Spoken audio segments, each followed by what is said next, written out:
Twitter at Talk El Paso, or twitch.tv, Andrew J. Polk. A lot of stuff to talk about happening in, around, and through the borderland here. Yes, of course, immigration updates are absolutely a focus of just about this whole week here. But we got a lot more that we'll be also getting to, including what some of the responses and the legal questions surrounding part of it, including a whole lot of what is going on with those new and updated efforts towards the smuggling, particularly drug smuggling, that is now becoming quite in the crosshairs from the state levels, what is being asked for, and what some of those specific interdictions are, including what's been happening locally. So we'll be delving into all of that, even as there is going to be a closer-ish, I guess you could say, visit coming from some of the administration officials, as we have Ida Beza-Gardner joining us over on the social media. Thank you very much for doing so, as well. A good place, great place for to leave your comments throughout the program here. We'll certainly be getting into those. And our guest today, planning on having that, we're going to have the former mayor, a name that may be familiar to some, talking about, well, some very interesting issues, particularly some essentially defense of the district attorney's office. So we'll get into that and a whole lot more. So we got a lot to get into here today, and we'll certainly get right into it. And also dropping those likes and reacts. We do appreciate Flaco Jimenez and Ida Beza-Gardner. Thanks for dropping those. We do appreciate that as we continue our mission to have a live local talk radio here in the borderland.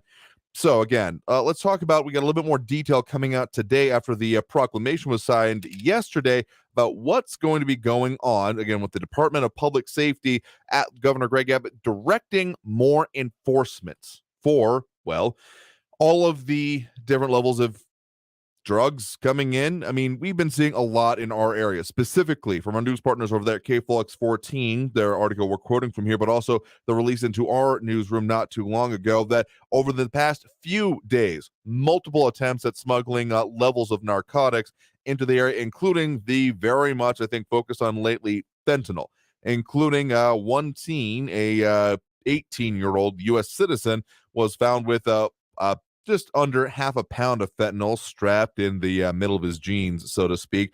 And later, more other vehicles coming across, including a third pound of fentanyl and 1.27 pounds of methamphetamine, more cocaine, pounds of that coming across. So it certainly seems like we are getting quite a lot of that in our region. And that is, again, part of the reason that that major headline coming out yesterday that we're getting, again, that more detail on about the, well, local or statewide, better way to put it, declaration and seeking for federal declaration of drug cartels as terrorist organizations.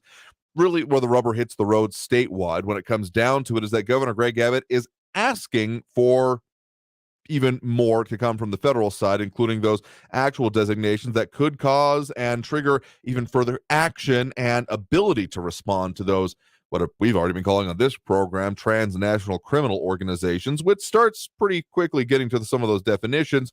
But really, again, what is within the power within the state here, as I was kind of wondering about yesterday, is that he has now kind of been, it's, I guess you could say most as an expansion and maybe even beyond what has been going on with Operation Lone Star. Maybe not the most talked about part of it, as the control of immigration and border security at the state level has been one of the most headlined parts of it.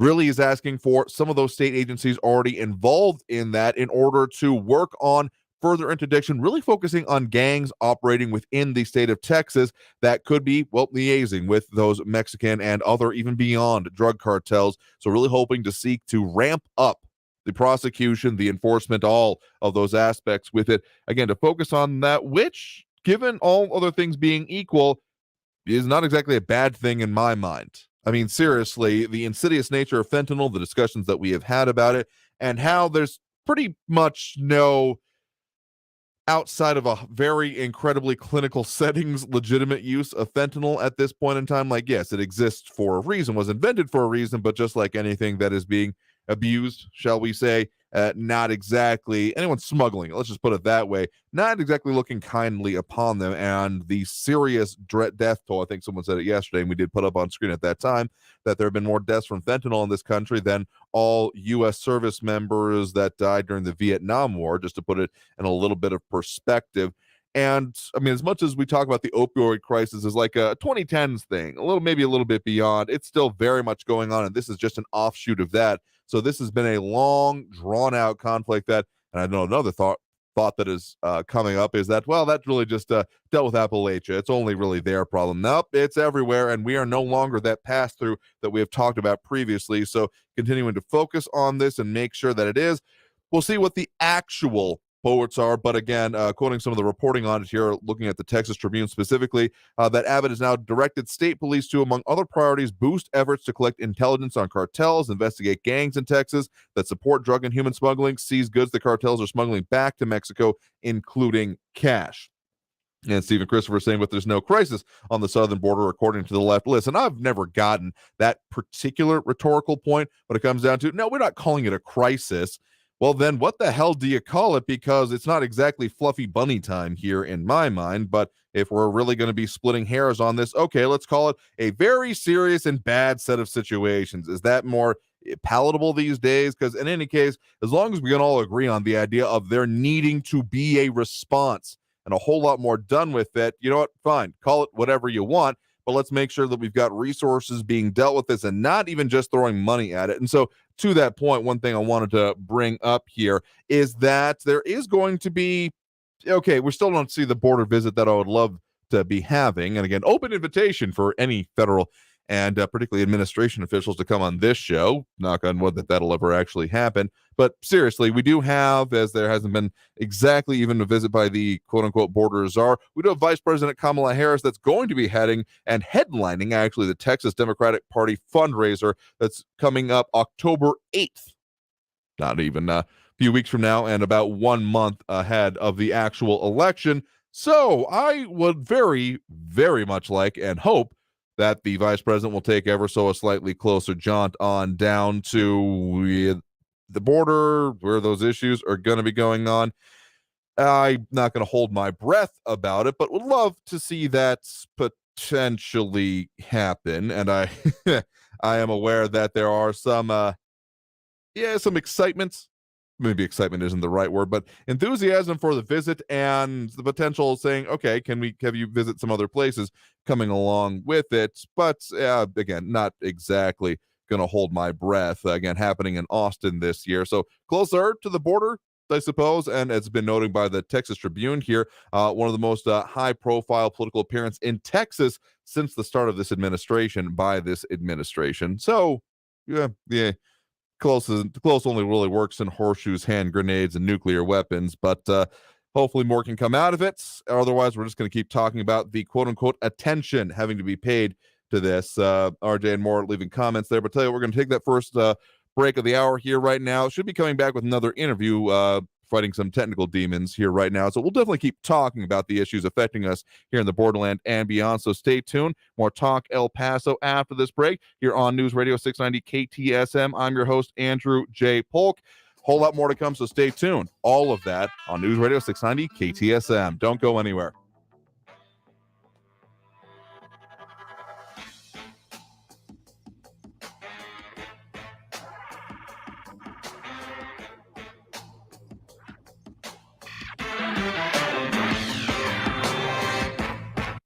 Traffic all day. News Radio 690. On your El Paso freeways, we're starting to see the 10 eastbound slow down after Cotton Street to Paisano Drive with 5-minute delays downtown. A white dump truck is blocking the right shoulder, I-10 westbound at Reynolds. An accident reported Zaragoza at Tierra Este Drive, and another crash reported Sunland Park Drive northbound at Mesa Hills. Roadwork has the left lane closed, Donovan Drive westbound at Red. Kerry Edwards, El Paso traffic. This report is sponsored by the Mark Moss Show podcast. The European Union could be on the verge of breaking apart, but their new laws and policies are working against them and making things worse. I'm Mark Moss, helping you navigate the decentralized revolution. So listen to the Mark Moss Show on the iHeartRadio app, on Apple Podcasts, or wherever you get your podcasts. Kick off your season with a win at Sunland Park Chrysler, Dodge, Jeep, Ram, Fiat. Hey, El Paso, Ivan Ochoa, General Manager of Sunland Park Chrysler, Dodge, Jeep, Ram, Fiat. We need trades, and we need them now. Even if you owe thousands more than what your vehicle is worth, we want it. So trade today and upgrade today for less. For a limited time, get 0 APR for 72 months on new 2022 Ram trucks and on the all-new 2022 full-size Wagoneer SUV with third-row seating. Plus, during Jeep Adventure Days, get $4,000 off MSRP on select new Jeep Gladiators. Worried about your credit? Forget about it. We've partnered with even more aggressive lenders with great rates and terms for good credit, or even if your credit is less than perfect. All military personnel and first responders receive an additional discount. Thank you for your service. Trade and upgrade for less at Sunland Park Chrysler, Dodge, Jeep, Ram, Fiat. Where buying a car is fun. At I-10 at Sunland Park Drive or online at sunlandparkdodge.com. Estamos en tu esquina, El Paso. El Paso Strong. Includes factory rebate and dealer discount plus TTNL. 0 APRs, $13.89 per thousand finance on select vehicles with approved credit. Offers not combined. During this interruption, let's talk about disruption. Emerging new channels, cookieless media. Marketers, are you missing out on one of the most engaged audiences in today's new open web? With Viant's programmatic software Adelphic, stay in tune with digital audio, stream the future on CTV, and level up with in-game, so you can see an average 3 times return on ad spend, maybe even on this very program next time. Viant, built for the new open web. Built for now. Visit viantnow.com to learn more. Hi, I'm Lisa Booth for Bishop Gold Group. Are you worried about your financial future as retirement gets closer? All over the country, soon-to-be retirees are fearing for their financial future as markets remain volatile.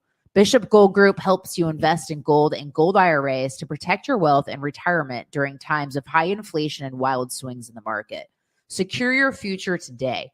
Contact Bishop Gold Group by dialing pound 250 from a mobile phone and say the keyword Bishop Gold, or visit bishopgoldgroup.com. When is the best time to talk to your family about staying in touch during a disaster? When floodwaters reach your door? When wildfires are engulfing the edge of your neighborhood? Or an earthquake is destroying buildings? When a tornado is tearing through town? Or a hurricane strikes?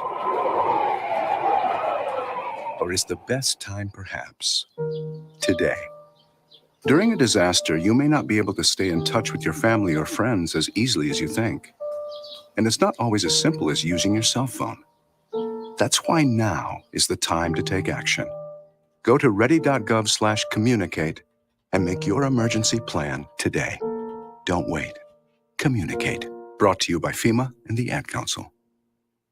At St. Jude Children's Research Hospital, we're fighting against childhood cancer every day.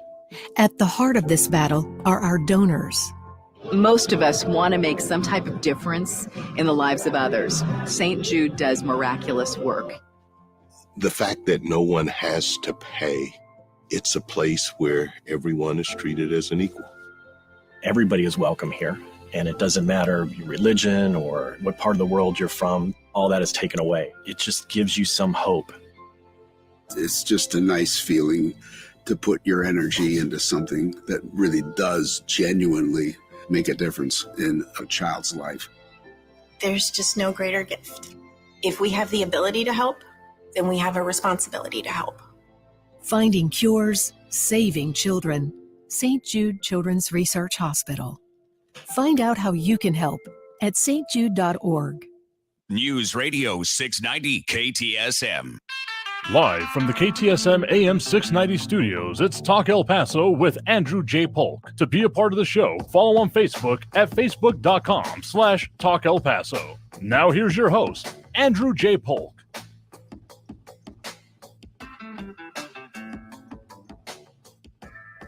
Thank you all so very much for joining us here for Talk El Paso, airing on News Radio 690 KTSM. I'm your host, Andrew J. Polk. Thank you for tuning in, however you may be doing so, be it on air, online, live streaming through the free and reliable iHeartRadio app, or joining us over on the various social media pages we're up on these days, Facebook, YouTube, Twitter, and Twitch, of course, with the full live streams and videos we got up there. Comments continuing on, we'll get to some of those. But in the meantime, right now, we are joined by John Cook, former El Paso mayor and founder of the Facebook group Truth Matters. Thank you very much for joining us here today. Oh, you're quite welcome. Thanks for having me on. Absolutely, because given all of the discussion that has been happening around the district attorney's office and, of course, the district attorney herself, Yvonne Rosales, it was very interesting to me to find, as there has been a lot of, let's just say, concern expressed here, the way that it came out when I became aware of this group getting posted around as of our reporting here, roughly about 300 members a part of it, and particularly the about section, the way you describe it here, a scheme is underway to undo the votes of over 200,000 voters who voted for our district attorney, Yvonne Rosales. We can now not allow lies to undermine our democracy. This group is to allow the truth to come out, so that may give people an idea of why this has begun here. But what led you to want to go about it this way? Okay, well, it's sort of a long story. I'll try to make it as brief as possible, but I had been out of town taking care of my terminally ill brother in California for about 6 months. And when I came back to El Paso, I also started getting my bills from my cable TV, and being on a fixed income, I decided that I really couldn't afford to continue with that. So I did away with the cable and thought that I could just use a little antenna to get the local TV news and everything. But living up on the mountain, I couldn't until a couple of weeks ago. I put up an antenna on the roof. And lo and behold, I could get the local news channels. And I happened to be looking at a segment on one of the news media, and it was talking about this subject. And the comment come up that the DA's office couldn't be reached for comment. So what I did is I called the DA and I said, "Look, former Mayor John Cook, I was wondering if I could come and visit with you about what's going on." And I explained to her that I had seen this part on the media. So she said, okay. And I met with her for about 15 minutes. And I said, Ms. Rosales, what you really need to do is to get out in front of this. And I explained what I had done during my 8 years as mayor, that I had an open door with the media, even if it was an uncomfortable subject. I always found it was better to actually interview with them and give my side of the story. So, and I said, if you're not comfortable doing it, then maybe you need to hire somebody to do the PR for you and to be your spokesperson. So are you still with me? Yeah, we're here. Okay. So anyways, that was the conversation I had. I believe that was on a Monday. And then the next thing I know, on Wednesday or Thursday, the petition was submitted to recall her. And that's when I decided, you know what, I need to make sure that everybody, people who, like me, for example, who didn't get all the news and didn't get all the facts, would have an outlet to do that. And then to have complete disclosure in case anybody wanted to help me financially on with the page. I formed a political action committee. And when you form a political action committee, you have a filing that you have to do with the Texas Ethics Commission. So this was just to keep everything totally up and above board. So I appointed a treasurer and got my wife and I to be on the committee, and then started gathering facts, and then put that first fact sheet together. And that's basically how we got started. So for the purposes here, just so we can make it clear, are you acting on behalf or in any official capacity with the district attorney's office, or would you characterize this more as of a concerned citizen? I guess, how would you describe the relationship at this point? I'm doing this independently as a concerned citizen. Not, I'm not getting any compensation from the DA's office. I've only had that one brief meeting with her. I call her office and speak to people on her staff and ask them, how do I get this information? The same as any other reporter would do. So I haven't filed any information requests, public information requests yet. If I don't get the information which I've requested, then I will. And basically the information I've asked for is statistics on the number of cases and which ones were misdemeanors, which one were felonies. I've asked questions about how many of those that have been dismissed will you be refiling, and are those misdemeanors or are they felonies? And when I get the answers to those questions, I'll put them out on a fact sheet. Again, if you're just joining us, guest right now, here is John Cook, former El Paso mayor and founder of, again, the group on Facebook, Truth Matters. Can be found under that, Truth Matters, under the group section on Facebook. We'll post up a link to that in our comments as well. So, of course, you have your first fact sheet that you put up the corrected version of a little bit earlier this week, actually, start of this week. And in that fact sheet, you put up the issue as the competence of the District Attorney, Yvonne Rosales, to prosecute criminal cases. And the way you've structured it here is putting over some key facts with the source of the information that you put up there noted, including how many cases have been seen on average per month since the start of 2021, and how many average overall in Texas are done here. So I guess really when it comes down to these facts and figures, why'd you hone in on these particularly, at least to start with? Well, because that was one of the questions that I had. So these are all based upon questions that I had and answers that I thought that I would like to know. Okay. And so again, some of the specific ones you go into are, again, some both from facts and figures and also some quotes going on and coming out of the district attorney's office, including the increasing amount of tried cases. And again, you cite here that since January 2021, the district attorney's office has increased the number of cases filed to 900 cases per month here. And then you quote the end of it there from District Attorney Rosales, saying that the increase in cases it tries, an 80% increase, is, quote, thanks to El Paso's jury pool showing up and the dedication of the district attorney's office.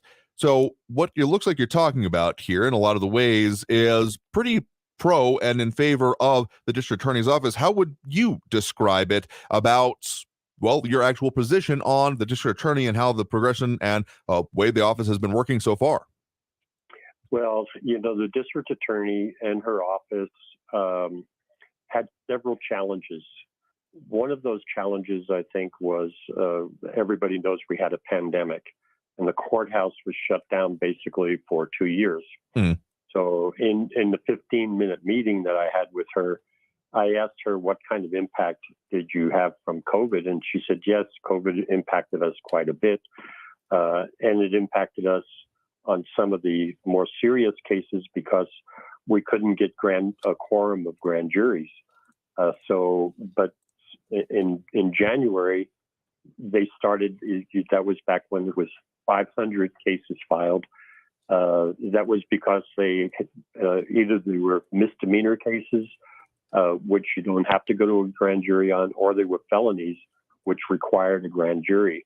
So one of her comments to me was that we can really thank the jury pool for coming out and increasing that number, because without the concerned El Pasoans who are willing to come out and serve on grand juries, it's impossible. We have 3 grand juries in El Paso, and they process approximately 100 cases for each one. So that means that if you didn't get a quorum, that's 100 cases which would go back into the hopper and create more of a backlog. One of the other quick facts that you cite on that sheet, as again, the reason you put on the about the fact sheet, that Truth Matters seeks to put in perspective the controversies over the district attorney's office that is missing crucial context to understanding the issues faced by the district attorney's office. The quick fact I want to point out here is that you quote Texas Supreme Court Chief Justice Nathan Hecht saying, quote, estimated it will take 3 years to plow through the backlog of criminal cases, and that doesn't include civil and child protection cases, specifically quoting an article from the Austin American Statesman from February 11th of 2021. So with all the ways you're putting this out here and kind of your personal stance on it so far, what do you hope that people viewing this group, participating in the discussion, et cetera, get out of it? Well, what I really want to do is to give the general public as much information as they can get.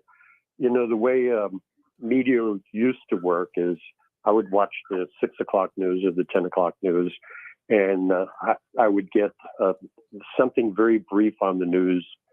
I guess we call them sound bites. So I would get the sound bite, and then the next morning I would go and get my newspaper, and I'd start reading that story on page 1, and then it would say continued on page 7, and I would get more information, and I would actually have it in a written. And try to remember the numbers if somebody asked me the questions on them.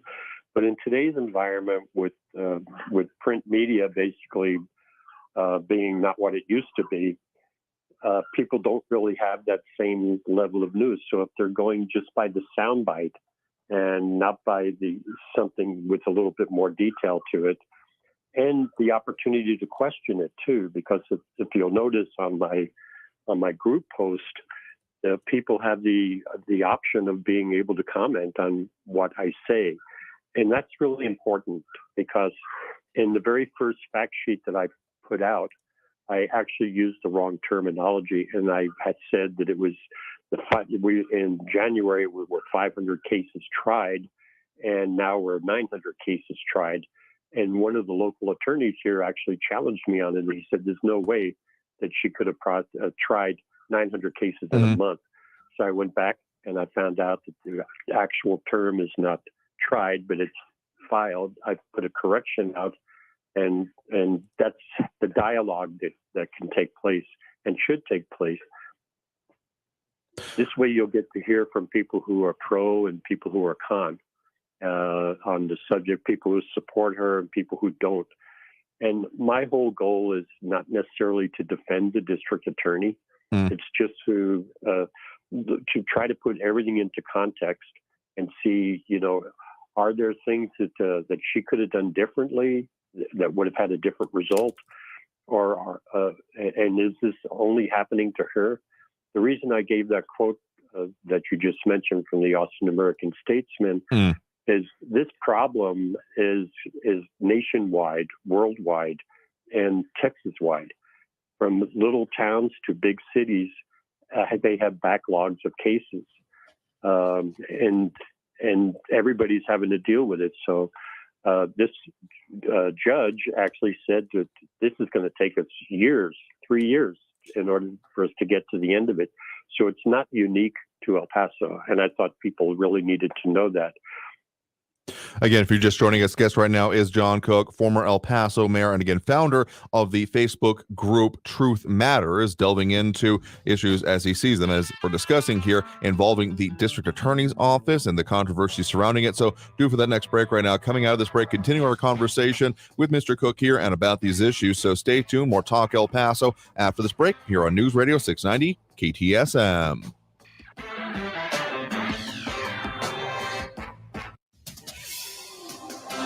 Paso's News Radio 690 KTSM. Hello, everyone. This is Robert Olguin with your KFOX 14 News Update. Today is a day of remembrance across the Las Cruces community. Abraham Romero, a local teenager who lost his life after being severely injured during a football game, is being remembered.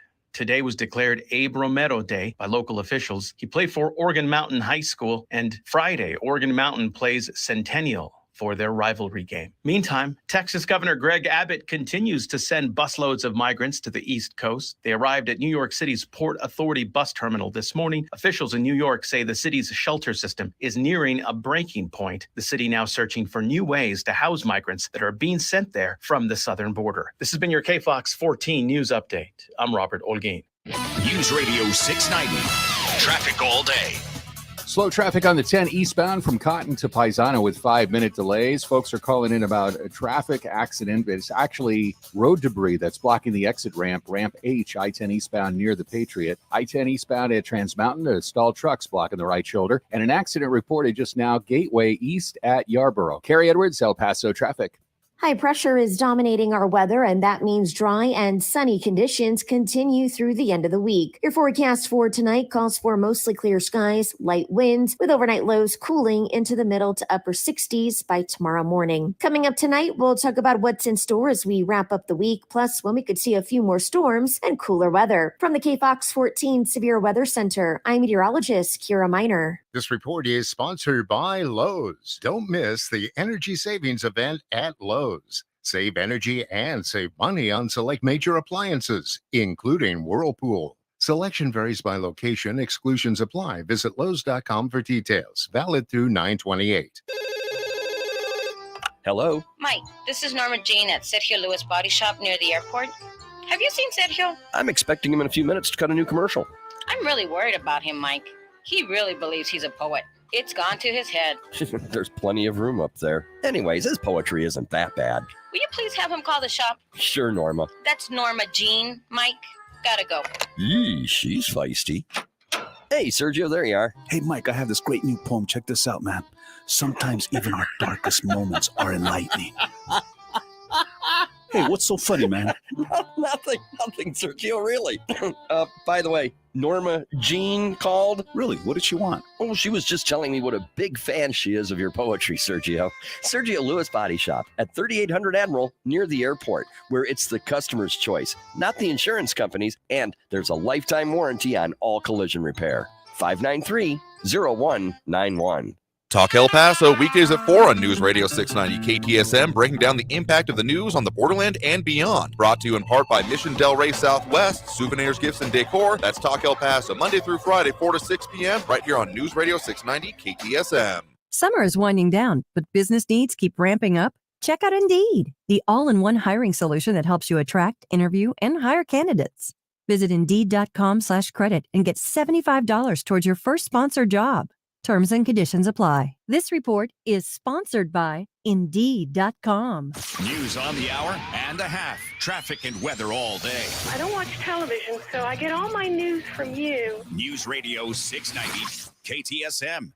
Donna from Louisiana. The storm just hit, and we went from donating to the food bank to needing it. Hunger is a story we can end. End it at feedingamerica.org. Brought to you by Feeding America and the Ad Council. News Radio 690 KTSM El Paso. Live from the KTSM AM 690 studios, it's Talk El Paso with Andrew J. Polk. To be a part of the show, follow on Facebook at facebook.com/Talk El Paso. Now here's your host, Andrew J. Polk.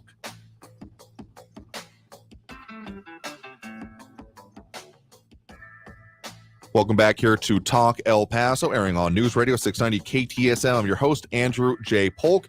Thank you very much for tuning in, however you may be doing so, be it on air, online, live streaming through the free and reliable iHeartRadio app, or joining us over on our social media platforms, facebook.com/Talk El Paso, the Talk El Paso channel over on YouTube, Twitter at Talk El Paso, or twitch.tv, Andrew J. Polk. We say all of those in order to let you know wherever is the right place for you to find us, whatever works for you. Taking comments over there, keep those going, and we'll keep popping those up as we have. But otherwise, joined here again by phone with former El Paso Mayor John Cook. Thank you very much for sticking around with us here. You're quite welcome. So we're talking again further about the Facebook group that you have founded called Truth Matters, and the Texas Political Action Committee that you have set up along with it, same name, Truth Matters.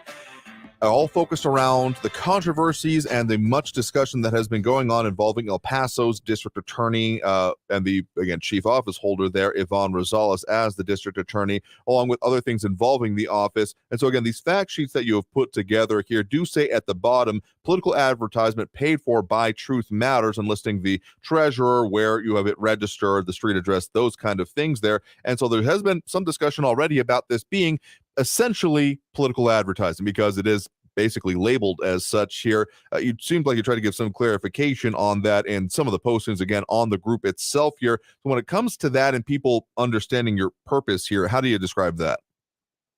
Well, my purpose is just like the name suggests.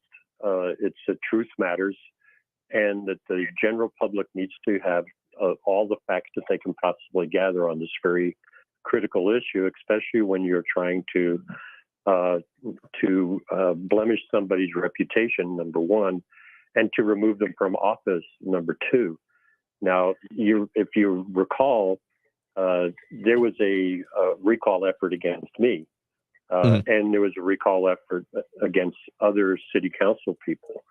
And in that, what our municipal charter required is that you have to submit a petition of a certain percentage of registered voters. And if you meet that threshold for the proper number, then it would go on a ballot to the general public to recall you from office. So it would like getting a referendum on people deciding, we made a mistake when we voted for John. We don't want him, and we want to get him out. Or yes, we understand this issue, and we want to keep John as the mayor.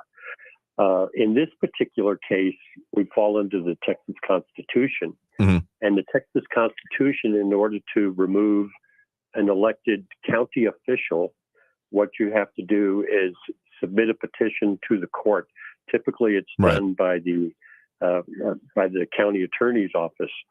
And if that petition goes to a judge, and a judge decides that there's enough evidence there to go to a trial, they'll get a jury and they'll have a trial.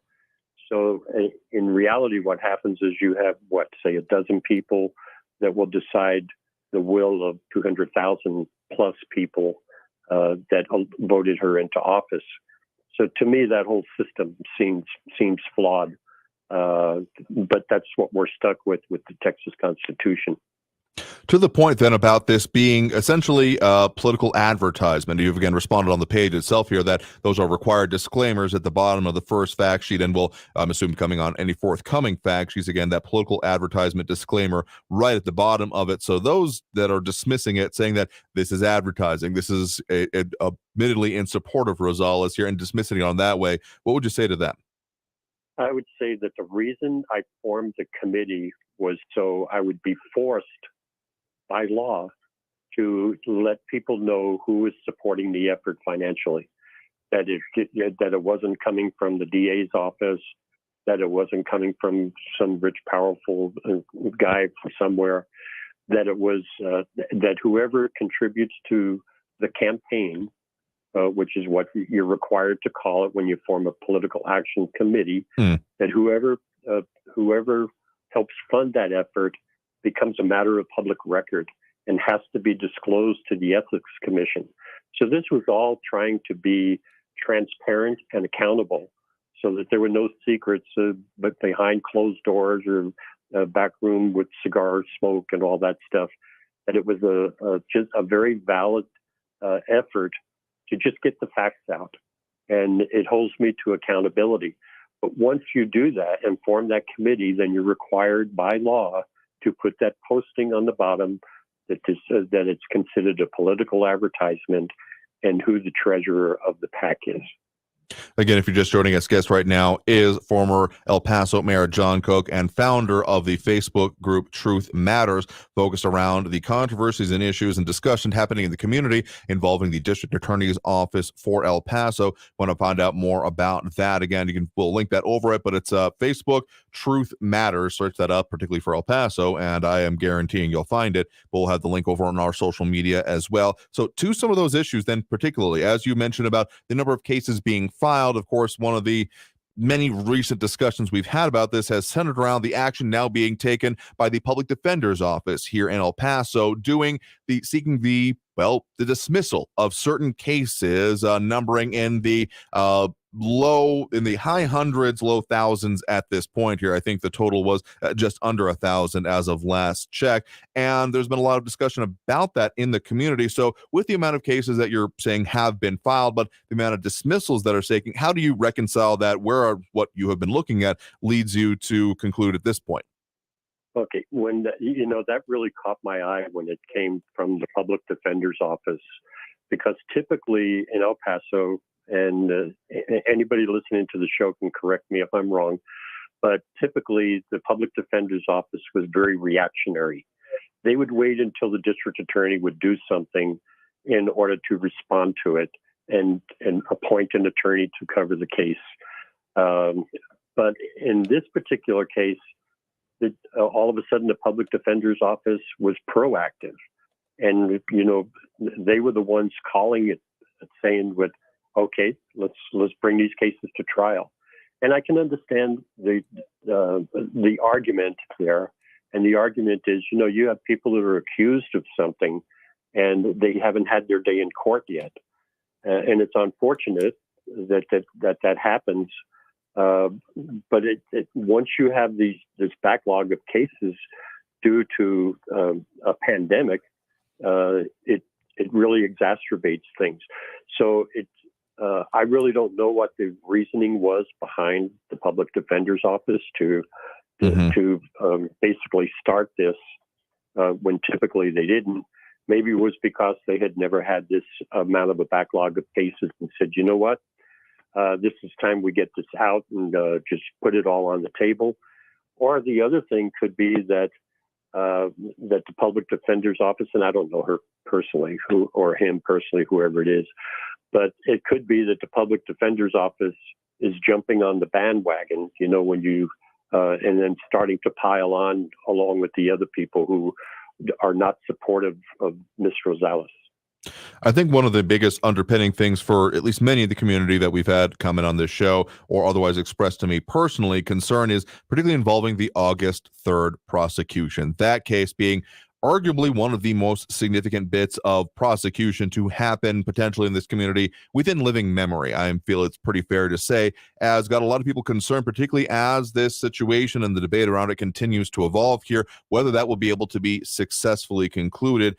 Do you have a similar concern about, or at least concern for that case here that has therefore led you to kind of take this approach that you have towards the overall discussion that's been happening involving the district attorney's office? Well, I think that the entire community should want the DA's office to be productive and should want justice served, not only in this one very high-profile case that you're talking about, the Walmart shooting, but in all the cases, whether they're misdemeanors, whether there are other felonies, or whether they're this high-profile case. That's what the El Paso community deserves, and hopefully everybody will be working toward that end. And I'll tell you this, for example, in her last budget request, and I don't have the exact numbers, she asked for additional staffing of attorneys and of paralegals, and she was denied by Commissioner's Court. So if we don't give her the proper resources to do her job, how do we expect to have the proper results? One final question for you here. I think that both people on your page, on ours, on the comments here have been really wanting to hear from the district attorney herself, Yvonne Rosales, on this and wanting to know some clarity here. But given the reluctance of statements, we have, of course, invited and reached out to her office on our own to invite her on this program and have not received a response to that, as have many other outlets in town here. Just from your perspective then, and having been able to meet with the office and talk with them about these issues, why do you feel that there is this reluctance seemingly to come out and speak publicly about this and clear any of this air where you then feel compelled to come and do it yourself? Well, as I mentioned from the very beginning of this show, the reason that I went to her was because I thought that she really needed to be proactive and really get out there and tell her side of the story, and she wasn't doing that. And I still feel that way, and this is just John's feeling on this. Sure. I got the impression that she's really gun shy right now, that she feels that, everybody's ganging up on her. The media is not my friend. She didn't say that, but this is the impression that I got. And they're just out to get me. So why should I go out there and give them a chance to punch me again? So I really believe that that's what it is. And she may not be the world's best public speaker in the first place, which, I personally, I love getting in front of the cameras and getting on the radio and giving my opinion and talking about things, defending my position on stuff. But not everybody is comfortable doing that. And especially if you're from a legal background where typically you don't discuss your cases on the radio and you don't discuss them with reporters. You would say we don't discuss active cases. That's our office policy. But in this particular case, as I mentioned to Ms. Rosales, you either need to go out and do it yourself or hire somebody who's good at PR and brief them on all the facts so that they can get out there and give them. But that's just that was the advice I gave her. I'm not sure what she's doing with it because right after I gave her that advice, she had the petition filled out. And then also she's under a gag order as far as talking about the Walmart case. Sure. All right. Well, again, guest right now has been former El Paso Mayor John Cook, also founder of the Facebook group Truth Matters, relating to the many discussions and controversies surrounding the district attorney's office for El Paso here. So, John, thank you very much for taking the time to speak with us about your actions, your perspectives, and what thoughts you have on the situations we're discussing here today. So it's my pleasure entirely. All right. Well, thank you very much for that again. And we're going to take that next break now. So coming out of this break, we will go ahead and open up those phone lines as we do to add your 2 cents. Again, that number to call if you want to get on the line. We do have that up on screen, 915-544-5876, 915-544-KTSM. Back after this break with more of those calls, comments, and everything we do at this point during the show. After this, you're on News Radio 690 KTSM.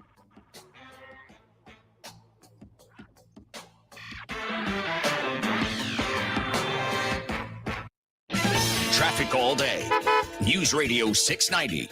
Eastbound Paisano at the 110 El Paso Fire is responding to a crash there. I-10 eastbound approaching the Patriot. One of the exit ramps, ramp H, is blocked by road debris. Gateway Boulevard eastbound at North Yarborough, an accident with police responding. Edgemere eastbound at Zaragoza, a crash there, and an injury accident west of the 10 Gateway at Sunset and Osborne. Carrie Edwards, El Paso traffic. This report is sponsored by Wendy's. Try Wendy's new homestyle French toast sticks today. Wendy's new homestyle French toast sticks are so good, some are saying they're better than their mom's French toast. Perfectly crispy on the outside, perfectly fluffy on the inside, perfectly perfect in every way. Try Wendy's new homestyle French toast sticks today and see if they're better than your mom's. Kick off your season with a win at Sun & Park Chrysler, Dodge, Jeep, Ram, Fiat. Hey, El Paso, Ivan Ochoa, General Manager of Sun & Park Chrysler, Dodge, Jeep, Ram, Fiat. We need trades, and we need them now. Even if you owe thousands more than what your vehicle is worth, we want it. So trade today and upgrade today for less. For a limited time, get 0 APR for 72 months on new 2022 Ram trucks and on the all-new 2022 full-size Wagoneer SUV with third-row seating. Plus, during Jeep Adventure Days, get $4,000 off MSRP on select new Jeep Gladiators. Worried about your credit? Forget about it. We've partnered with even more aggressive lenders with great rates and terms for good credit, or even if your credit is less than perfect. All military personnel and first responders receive an additional discount. Thank you for your service. Trade and upgrade for less at Sun & Park Chrysler, Dodge, Jeep, Ram, Fiat. Where buying a car is fun at I-10 at Sun & Park Drive or online at sunandparkdodge.com. Estamos en tu esquina, El Paso strong. Includes factory rebate and dealer discount plus TTNL. 0 APRs, $13.89 per thousand finance on select vehicles with approved credit. Offers not combined. The El Paso Community Foundation supports the causes you feel passionate about here in the borderland, whether it's education, social services, arts and culture, the environment, health, or economic development. The El Paso Community Foundation has been promoting philanthropy and progress in our hometown region for more than 45 years. Make your mark with us. Start a fund today for good, for El Paso, forever. Learn more at epcf.org. That's epcf.org. Hey, Mario Courtney Lopez here. We know how important it is to be confident in all of life's close-up moments. And bad breath can rob you of your confidence. Yeah, it can. Whenever I'm rubbing elbows with celebrities or friends or just chilling at home, I got to make sure I have the confidence that comes with Smart Mouth mouthwash. Smart Mouth is clinically proven to eliminate and prevent bad breath for 24 hours with just 2 rinses a day. Get to your favorite retailer right now for that kind of better together confidence. Find Smart Mouth at your favorite retailer or at smartmouth.com/radio. Summer is winding down, but business needs keep ramping up. Check out Indeed, the all-in-one hiring solution that helps you attract, interview, and hire candidates. Visit Indeed.com/credit and get $75 towards your first sponsored job. Terms and conditions apply. El Paso's News Radio 690 KTSM. Live from the KTSM AM 690 studios, it's Talk El Paso with Andrew J. Polk. To be a part of the show, call 915-544-KTSM or follow on Facebook at facebook.com/Talk El Paso. Now here's your host, Andrew J. Polk. Thank you all so very much for joining us here for Talk El Paso, airing live on News Radio 690 KTSM and tuning in however you may be doing so. be it on air, online, live streaming through the free and reliable iHeartRadio app, or joining us over on the various social media pages, Facebook, YouTube, Twitter, and Twitch, either under Talk El Paso or Andrew J. Polk. A lot of people adding in their 2 cents there, more than I'm going to be able to get into right now because we're right at the end of the hour. So we are going to have to take that next break. Come back at the top of the hour. We'll get to more of the calls on the line and try to do our best to tame some of these comments. I'm going to say, in short, y'all savage, but we'll get further into it and address some of those concerns coming up here. So again, if you want to get on the line, that number, 915-544-5876, 544 KTSM. Back after this break and the top of the hour news here on News Radio 690 KTSM. Don't go anywhere. Traffic all day. News Radio 690.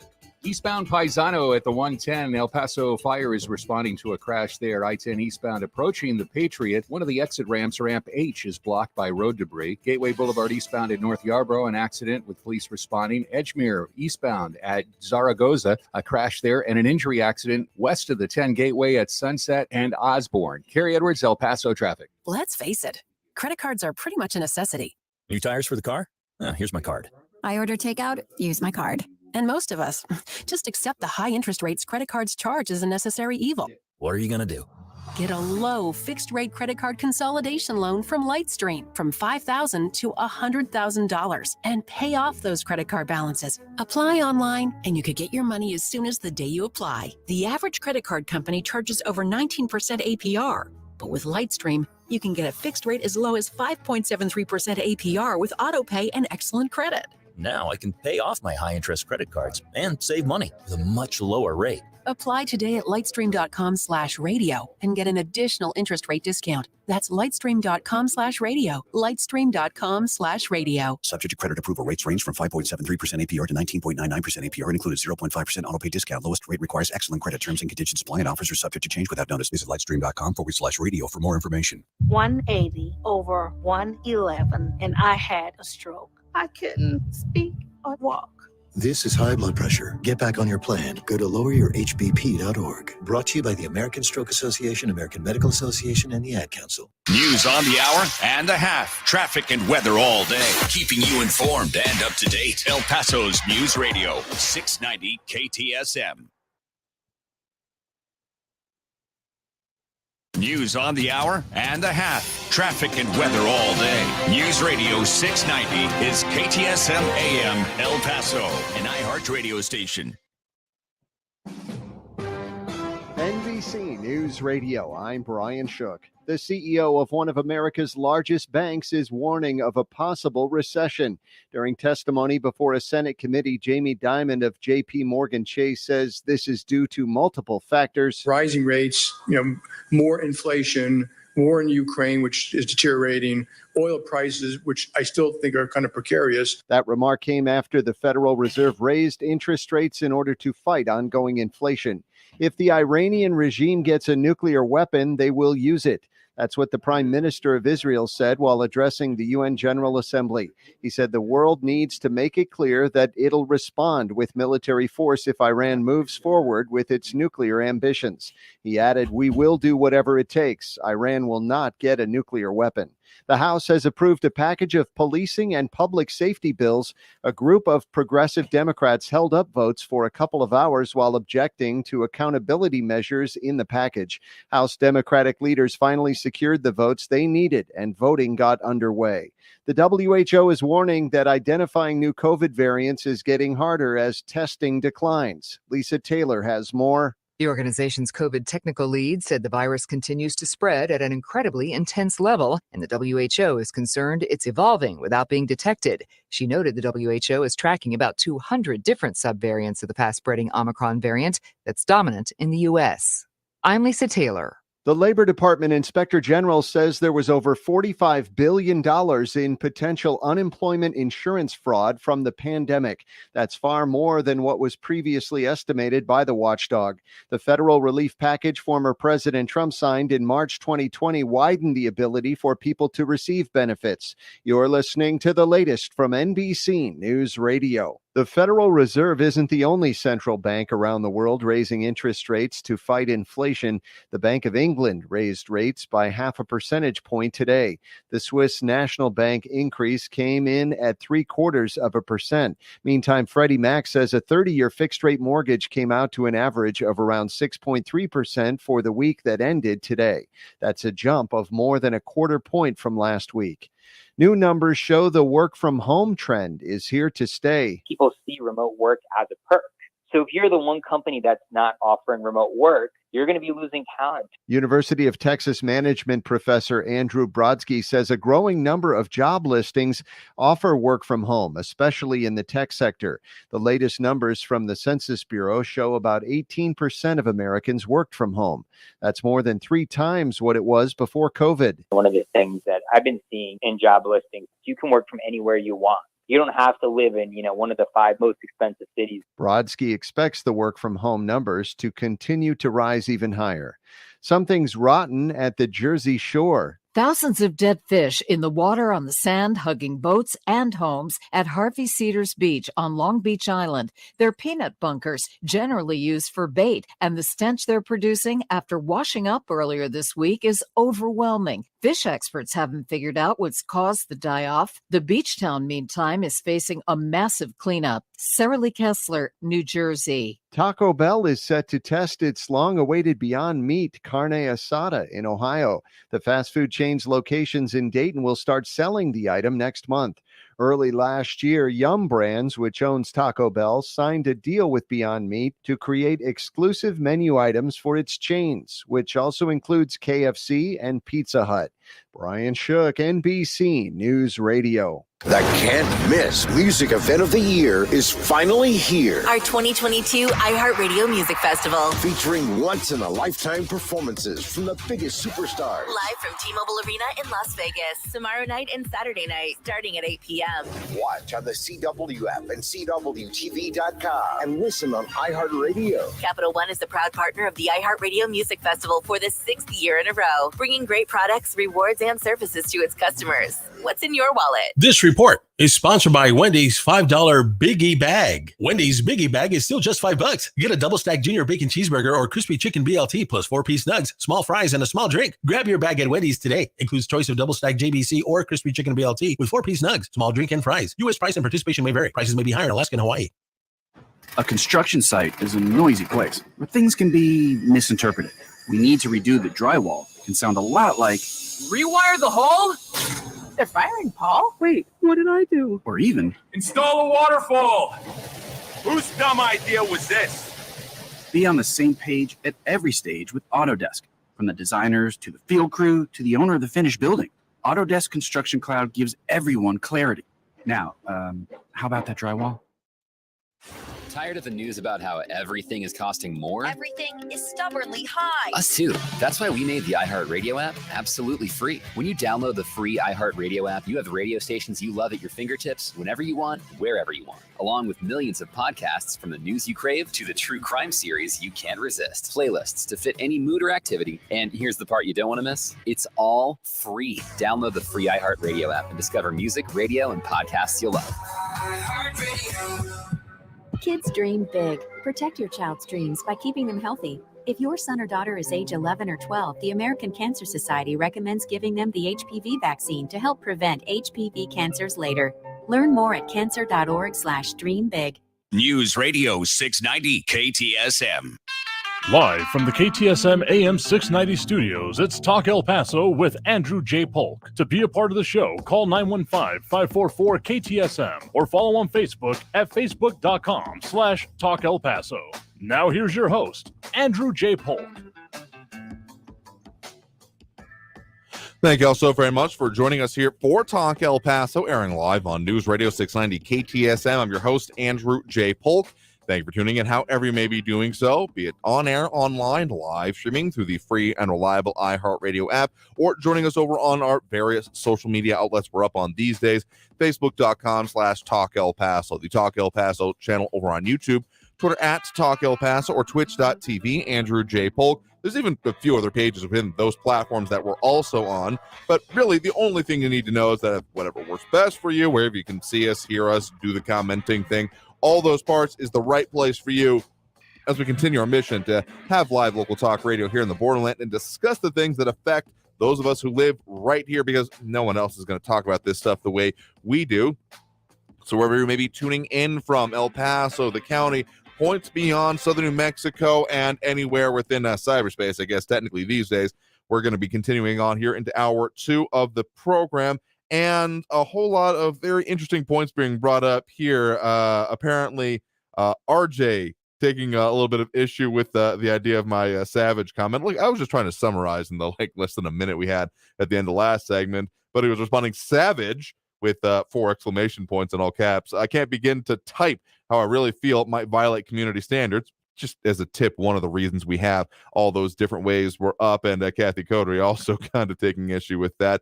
And a whole lot more comments, and kind of the ones I'm at least getting at the savage part is Flaco Jimenez saying, well, at least he didn't break out the guitar, referring to our guest there. Again, thank you to former El Paso Mayor John Cook and founder of the both PAC and Facebook group Truth Matters, and more points being taken on there.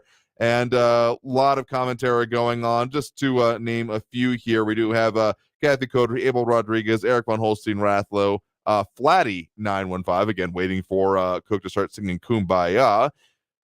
You just supporting the whole savage part, I guess. Louis Pinato saying the last good mayor we had was John Rogers. After him, a precipitous fall into mediocrity and tyranny. Interesting point to be made there, I guess. Would be very interesting to know who you've actually liked for any of the recent candidates among those things, but a whole lot more. Also, let's see who else I'm missing or not here. Ion Graham, Marlon Espinosa, Ed Clore, and a few more. Barbara Carrasco, DMB, Sean Gardner, who took issue, or at least interest in my fluffy bunny time comment here when we were talking about in the first segment last hour about, if you're not going to call it a crisis, just call it something, just do something about it. So yes, extreme example by taking it to as far as possible. Sure, call it that if you want to, just let's do something about it. Also dropping those likes and reacts, we do appreciate. We do have Bobby Medrano, Ion Graham, Robbie Flores, Monica Cervantes, Flaco Jimenez, and Ida Beza Gardner.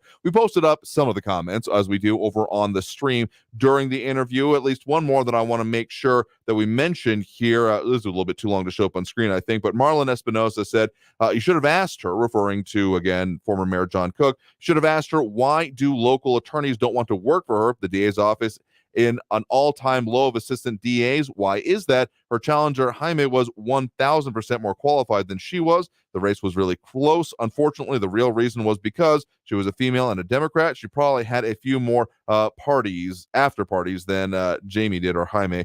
And I mean, maybe not. But just one point to be made here is that kind of one of the parts that's difficult about El Paso elections, they were both Democrats, because in that case, if you recall, it was the Democrat primary that decided that case because there was no Republican challenger. Yes, district attorney is one of those partisan positions in this area, which, justified or not, is just how it's set up. So if you're mad about that part, work on changing that. But for the meantime, yeah, that was the election. So if you didn't vote in the Democrat primary that year, you didn't have a say in the DA's race, which is a different program and a different part here. Abel Rodriguez saying, I voted for her. She beat the incumbent fair and square. Not sure if she really counted as an incumbent there, because, well, I guess it was more heir apparent kind of thing. But of course, the incumbent would have been Jaime Esparza, the long-serving district attorney that decided to retire.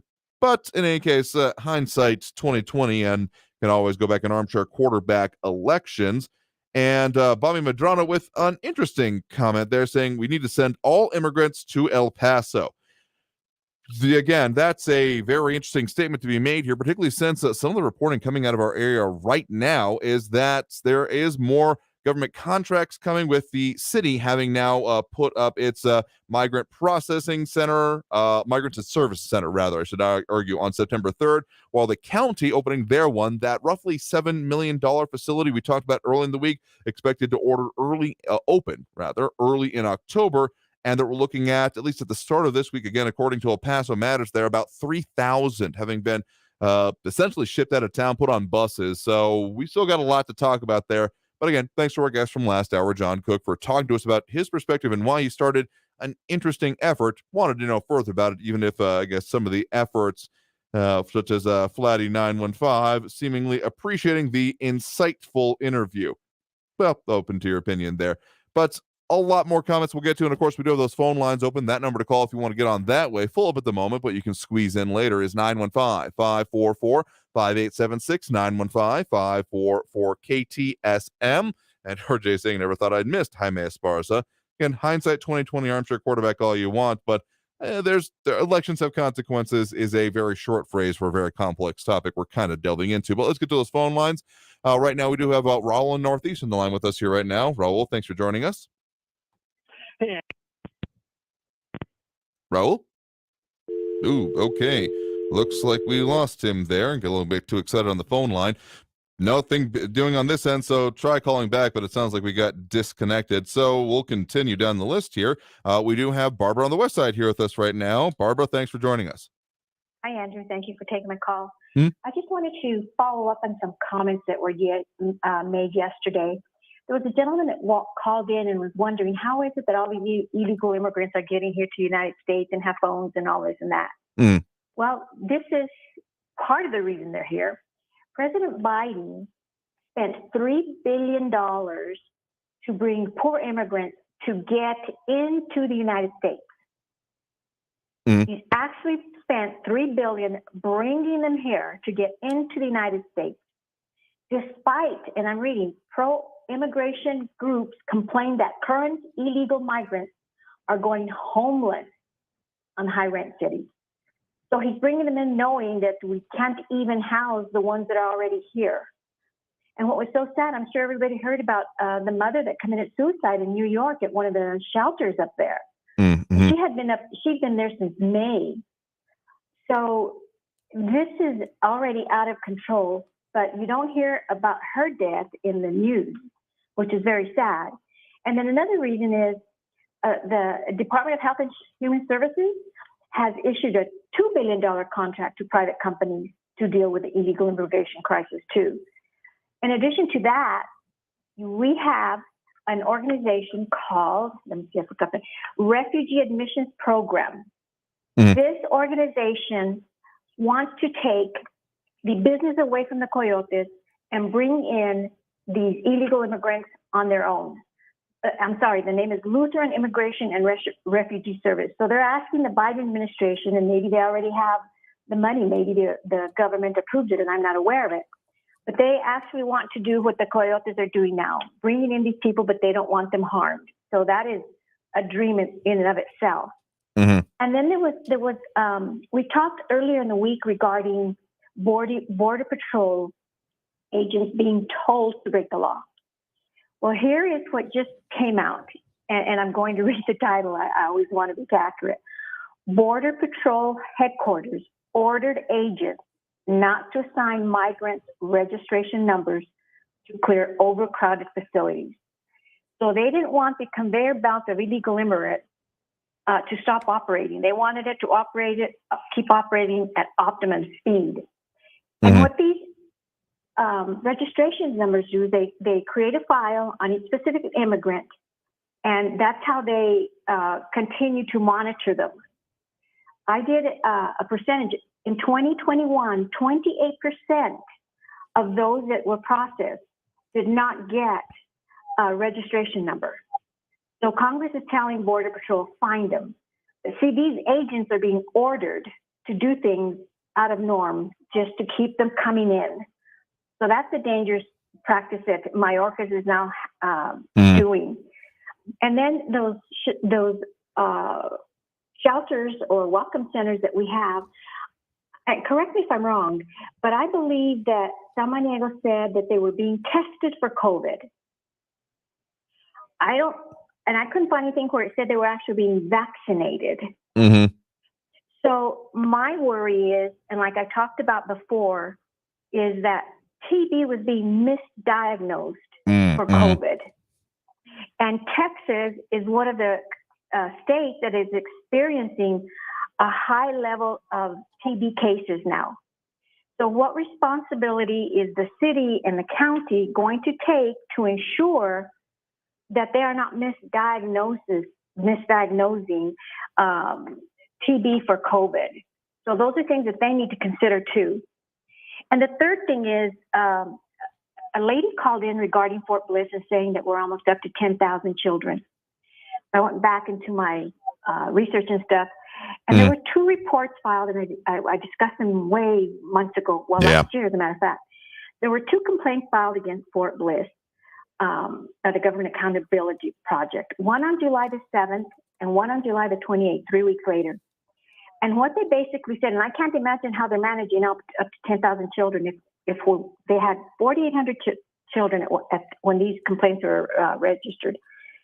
At that time, these complaints stated they lived in filth, they weren't properly fed, they didn't have any clean sheets or clothing, children were having anxiety attacks and they were unable to see them.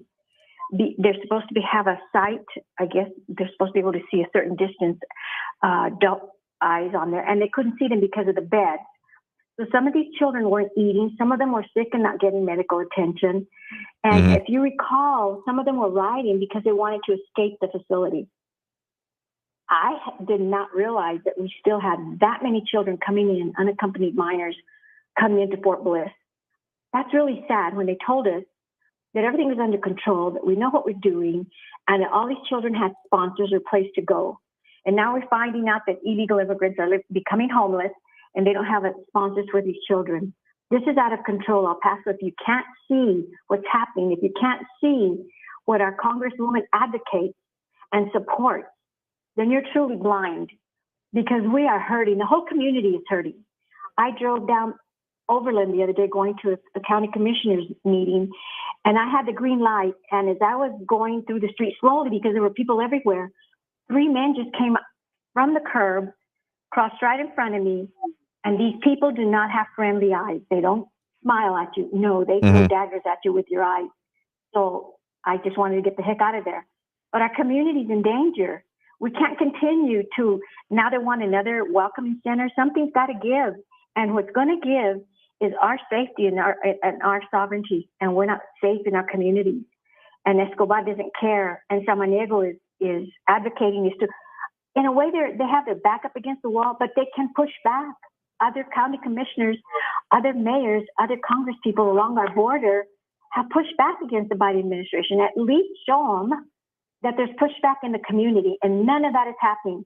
And that's what I think the majority of El Pasoans want. So go to the ballot box in 2022 with your eyes open them, please, and see that this community is not what it should be. And don't take anything for granted, because Escobar is not working on our behalf. So vote her out. Vote Lupe Generen and Blanca so she can be there as a support for Lupe, and vote for Irene Armendariz Jackson to replace Escobar. I hope everybody's listening. I hope you're waking up. And El Paso, let's go vote. Absolutely. We'll absolutely agree with that, because we've begun scheduling for our upcoming election coverage there. So stay tuned for more announcements. We'll be very excited to get into that probably as we get a little bit closer to October here. So thank you very much for the point in the call. You have a good one. Andrew, have you heard anything about debate? There have been some going on. I know that forums, I'm not quite sure how to describe them exactly, but there's been some events that have begun going on. I'm aware of more that are going to be happening essentially right before early voting starts in October, coming up shortly here. So stay tuned for more on that as we find out more about it and have more details. We'll be certain to talk about it. Excellent. Thank you. Sure thing. Have a good one there. All right. We are definitely due for that next break right now. So a lot of comments coming in. We'll get to more of those and a lot more phone calls. Again, if you want to get on the line, that number to call is 915-544-5876, 915-544-KTSM. Back after this break with more Talk El Paso here on News Radio 690 KTSM. Stay tuned.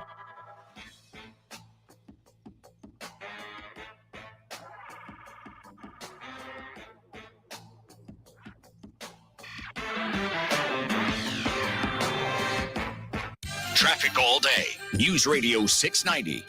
Watch for a crash. I-10 westbound at Yarborough exit. Two vehicles sharing the same lane. Not a good idea, and it's slowing traffic. Delays back to Lomaland Drive. I-10 eastbound at Piedras. A stalled truck still there, blocking the right shoulder. I-10 eastbound is slow from Piedras to Trowbridge with 5-minute delays. And on Gateway East at Lomaland, a semi-auto hauler with cargo is blocking the left shoulder. Stay to the right there. Carrie Edwards, El Paso traffic. This report is sponsored by Brake Masters. It doesn't matter what you drive, it's how you get there. Brake Masters doesn't care. We've seen it all and fixed it all. Get your vehicle in Brake Master shape today. Download coupons and schedule an appointment from your smartphone. Brake Masters. We give you an honest break. The El Paso Community Foundation supports the causes you feel passionate about here in the borderland, whether it's education, social services, arts and culture, the environment, health, or economic development. The El Paso Community Foundation has been promoting philanthropy and progress in our hometown region for more than 45 years. Make your mark with us. Start a fund today for good,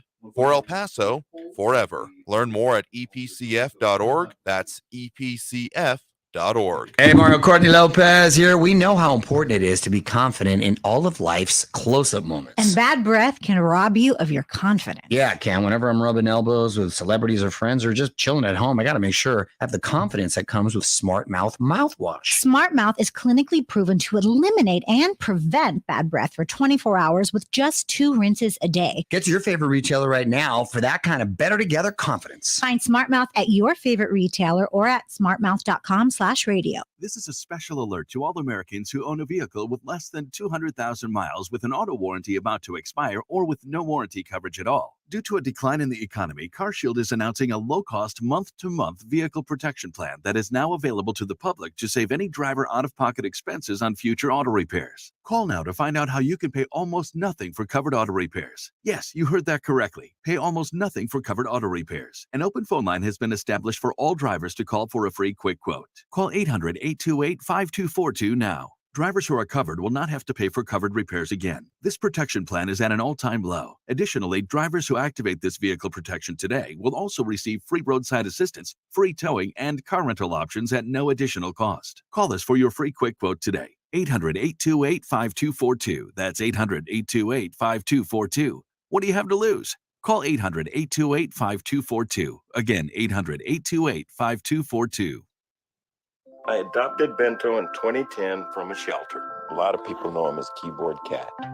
That's just one adoption story that started at a shelter. Visit theshelterpetproject.org to find a pet near you. Brought to you by Maddie's Fund, the Humane Society of the United States, and the Ad Council. News Radio 690 KTSM El Paso.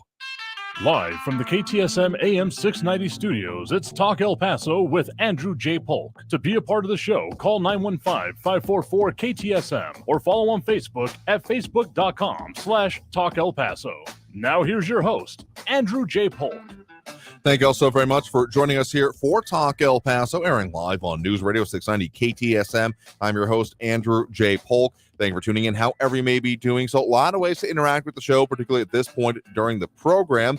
We have the phone line full, but you can squeeze in if you want to. That phone number to call, I'll get that down, is 915-544-5876, 915-544-KTSM. A lot of comments coming in over on the social media as well, Facebook, YouTube, Twitter, Twitch, either under Talk El Paso or Andrew J. Polk, including a Stephen Christopher saying, my daughter and I are already making sure we go in. We verified our registration 2 nights ago.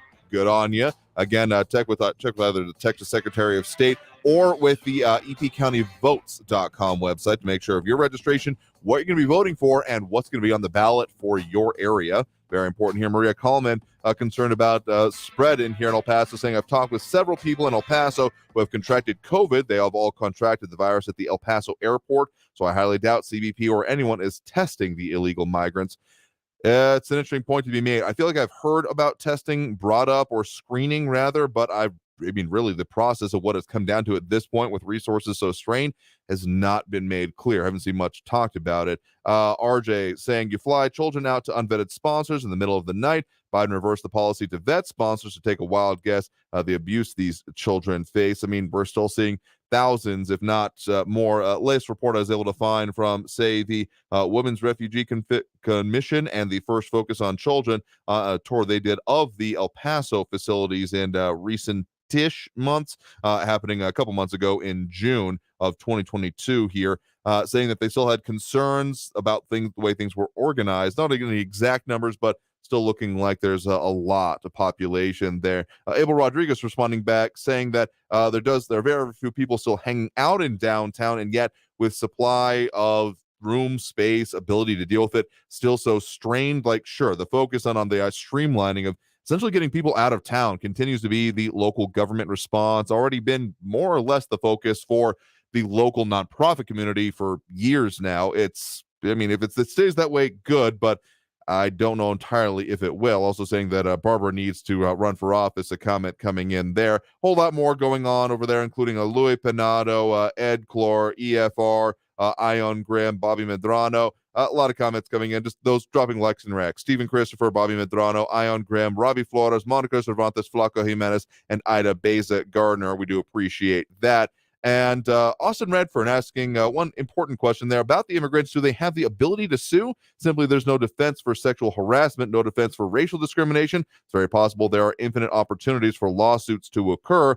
That is an interesting question. I know that there has been previous court challenges about essentially the laws of the U.S., the Constitution, the rights enshrined within it, etc., applies to those not currently in the United States, essentially in one of those cases of rock throwing or interactions, I guess, altercations across the Rio Grande, not immediately in our area, but not too far away from here, of where return fire was done across the border. And could that family sue? Essentially, that case came down to a not really.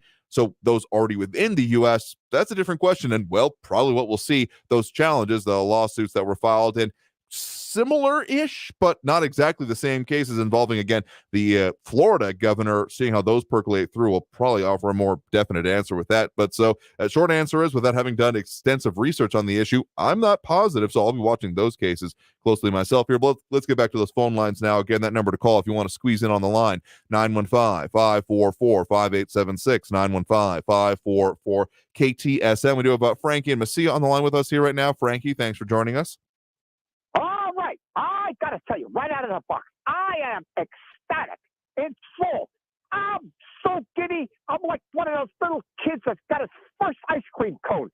This Donnie Dotard doofus is going so far down. He is in such a bat wacko that he'll never get out. Now, the 11th Appeals Court, someplace out there in Georgia, smacked down that stupid district judge in Florida, told her to take a hike. And this attorney general in New York, she's going to smack him down. It's going to cost him lots of money. He's not going to squirrel his way out of this. You people out there, terrible Tony, awful Andrew, bewildered Barbara, and everybody else. Your boy is going down. He's going to jail. That's it. Fact of life. That's what I want to say right out of the box.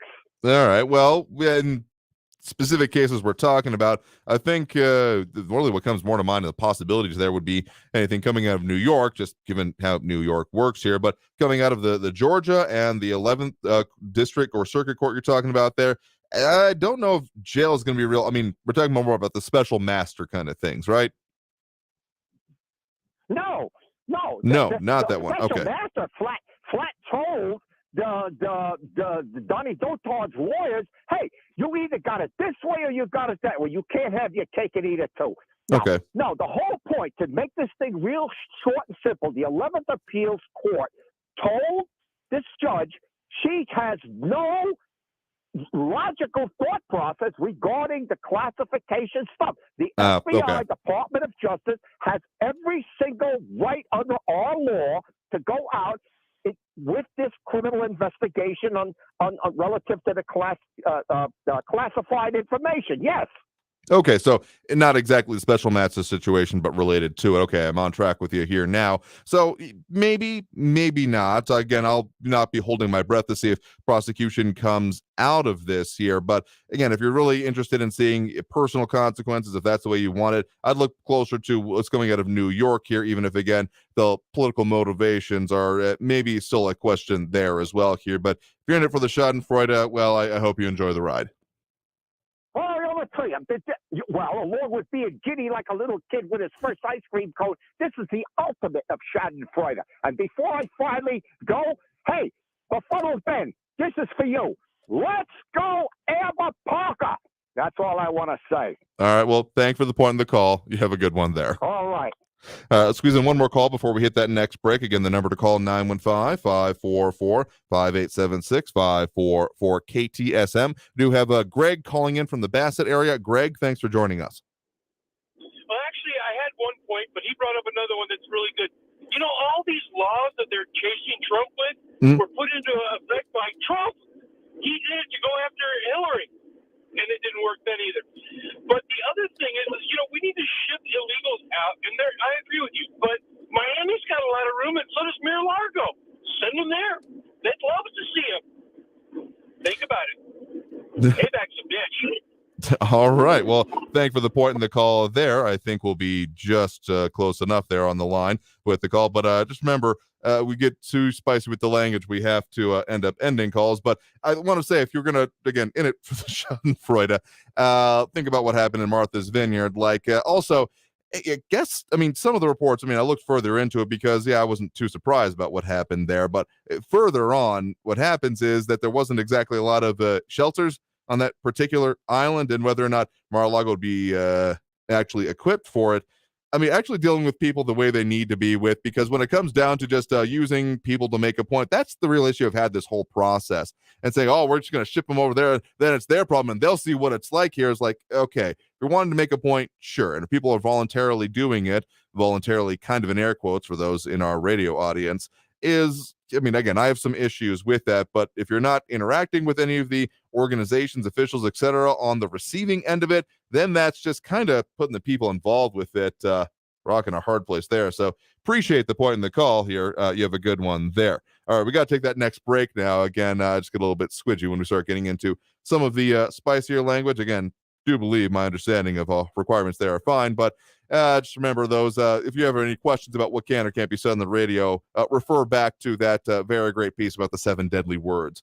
Any case, we're going to go and talk further about this after this next break. You are again tuned into Talk El Paso, airing on News Radio 690 KTSM. I am your host, Andrew J. Polk. We'll talk further about these and more and take more calls on the line. Again, that number to call, 915-544-5876, 915-544-KTSM. Back after this break with more Talk El Paso here on News Radio 690 KTSM. Stay tuned.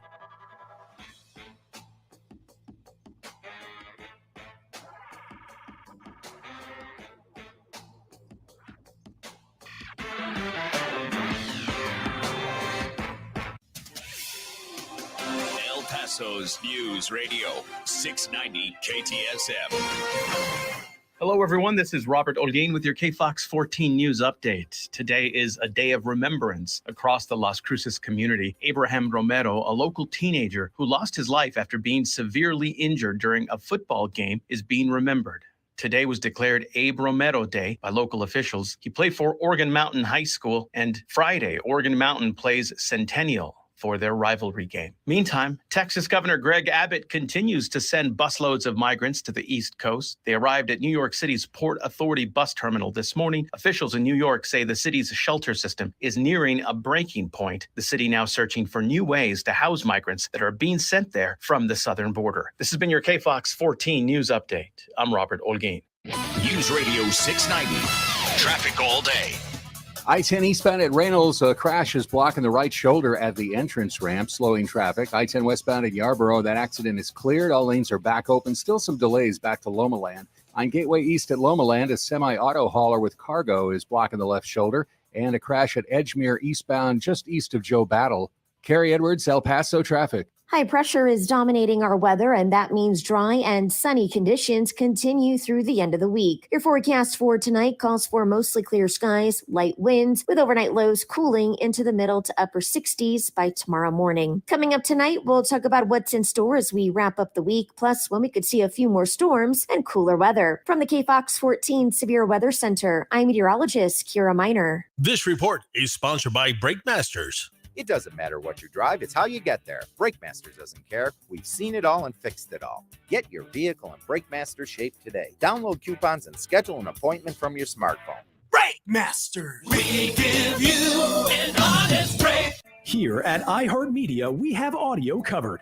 Digital, podcasting, radio, and influencers, all in one place to help your company be heard. Take advantage of all things sound and visit iHeartAdvertising.com or call 844-BUY-RADIO. Radio is effective. Podcast listenership is exploding. Take advantage right now and get your business in front of our audience today by visiting iHeartAdvertising.com or call 844-BUY-RADIO.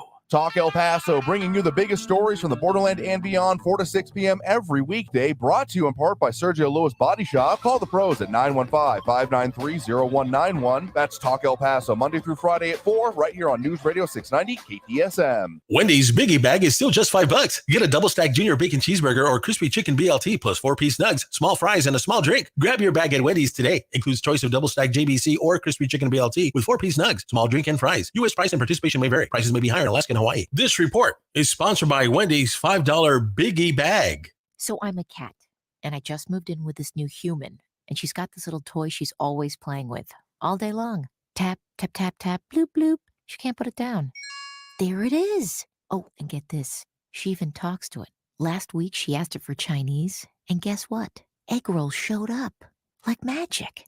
Humans have cool toys. A person is the best thing to happen to a shelter pet. Be that person. Adopt.